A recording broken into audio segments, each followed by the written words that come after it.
Alright guys, so I'm going to review of these popcorners, and basically these are crunchy, wholesome popcorn, kettle corn chips, basically. And this is the ingredients, right there. There's a nutrient panel, there's the ingredients right there guys. So we're going to do a quick taste test. As you can see, they are gluten-free.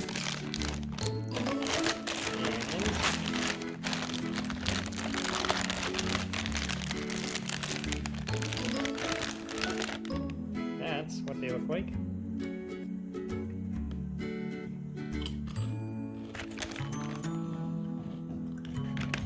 So it tastes like your pressed popcorn, and it is subtly sweet because it do add a little bit of sugar to it. But if you're looking for a snack that is gluten-free, this is not a bad option. If you have any questions, comments, guys, post below, subscribe to the channel.